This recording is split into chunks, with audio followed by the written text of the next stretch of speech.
Hi hello everyone. ఈరోజు ఏం చేస్తున్నానంటే నాటుకోడి పలావ్ అండి. నాటుకోడి పలావ్ చాలా టేస్టీగా ఉంటుంది. నాటుకోడి పలావ్ అండి చాలా అంటే చాలా టేస్టీ యమ్మీగా ఉంటుంది. అందులో చిన్నపిల్లలు కూడా ఇష్టంగా తింటారండి. అంటే అంత స్పైసెస్ ఎక్కువగా లేకుండా చాలా టేస్టీగా ఉంటుంది. మీరు కూడా ఇలా ట్రై చేసి చూడండి. మా పొలంలోకి వెళ్ళామండి. పొలం దగ్గర కోళ్ళు ఉన్నాయి. ఆ కోళ్ళని చూడగానే ఒక పాట గుర్తుకొచ్చేసిందండి. Funny song. కోయారే కోయ్ కోయ్ కోయా మామారే చందమామ కోయ్ కోయ్ కోడిని కోయ్ కోడిని కోసి తిను బిర్యానీ అన్నట్టుగా ఉందమ్మా. చాలా టేస్టీగా తినబుద్దయింది. తీసుకొని వచ్చి కోడిని కట్ చేసేసుకొని నాటుకోడి పలావ్ చేసేసిందండి మా అమ్మ. చాలా అంటే చాలా టేస్టీగా ఉంది. అందులో నాటుకోడి పలావ్కి నాటుకోడి కర్రీ అండి. చాలా అంటే చాలా టేస్టీగా ఉంది. ఇలా మీరు కూడా ట్రై చేయండి. నాటుకోడి పలావ్ ఎలా చేయాలంటే సేమ్ బిర్యానీ లాగానే అండి, నార్మల్ బిర్యానీ లాగానే. అందులో కొంచెం ఆయిల్, కేజీన్నర బియ్యంకి ఆయిల్ కొంచెము, దాంట్లో గీ వేసేసిన తర్వాత దాంట్లో ఆనియన్స్, పచ్చిమిర్చిని వేయించేసేసి తర్వాత దాంట్లోకి నాటుకోడిది చికెన్ కొంచెం వేసేసుకోవాలి అండి. వేసుకొని కొంచెం ఏం చేసేయాలి, అలా అనేసేసుకొని ఏం చేసేసుకోవాలి అండి.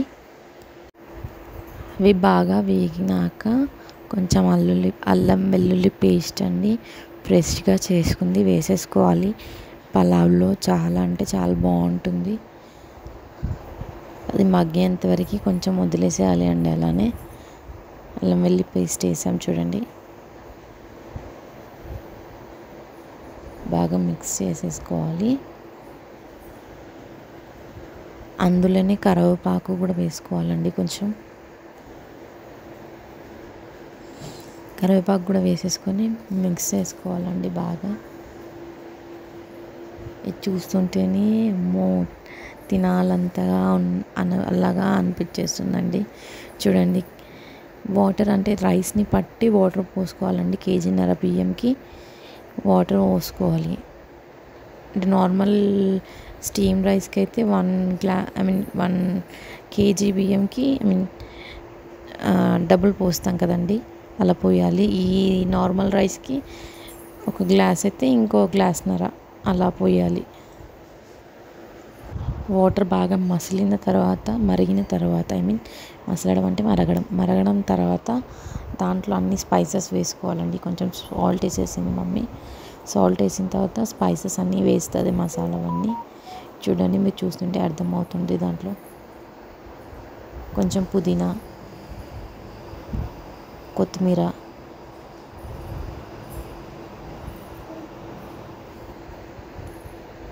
దాంట్లో స్పైసెస్ అండి. ఆకు, బిర్యానీ ఆకు, లవంగాలు, దాల్చిన చెక్క అన్నీ వేసుకోవాలండి. వేసేసుకొని మిక్స్ చేసుకోవాలి.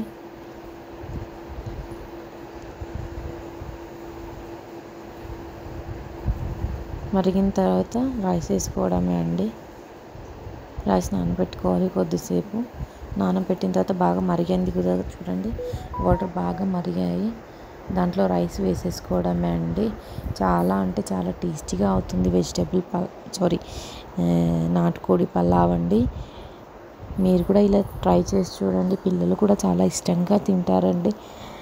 నార్మల్గా ఇప్పుడైతే అన్ని స్పైసెస్ చిల్లీ పౌడర్, సాల్ట్ అన్నీ వేసి చేస్తున్నాను. గరం మసాలా కూడా. ఈ పలావ్ అంట మా అమ్మమ్మ వాళ్ళు చేసేవాళ్ళు అంటండి. చాలా అంటే చాలా టేస్టీగా ఉంటుంది. ఇలా ట్రై చేసి చూడండి. పిల్లలు కూడా చాలా అంటే చాలా ఇష్టంగా తింటారండి.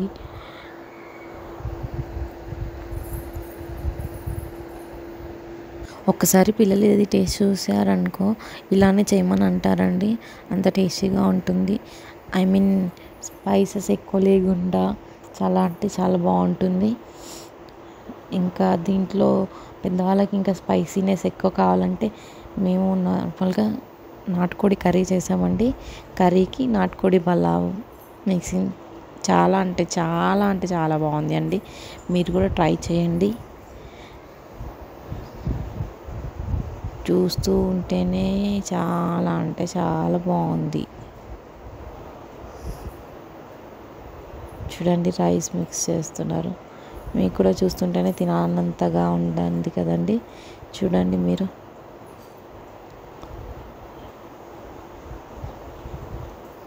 అమ్మమ్మల వంటలు అంటే అంత సూపర్గా ఉంటాయండి. అప్పట్లో చాలా మంచిగా చేసుకొని తినేవాళ్ళు కూడా, అందుకే అలా గట్టిగా ఉంటారు. పిల్లలకి ఒకసారి ఈ బిర్యానీ పెట్టగానే వాళ్ళు అంటారు, చూసి చూడంగానే నచ్చేసానే అనుకుంటూ మళ్ళీ మళ్ళీ చేయాలమ్మా అన్నట్టుగా అంటారు పిల్లలు. అంత టేస్టీగా ఉంటుంది. పిల్లలకి పెట్టి చూడండి, మీకు ఒకసారి ట్రై చేసి చూడండి. పెద్దవాళ్ళు కూడా చాలా డిఫరెంట్గా ఉంటుంది, టేస్టీగా ఉంటుంది. ఓకే, నచ్చితే షేర్ చేయండి, లైక్ చేయండి, సబ్స్క్రైబ్ చేయండి.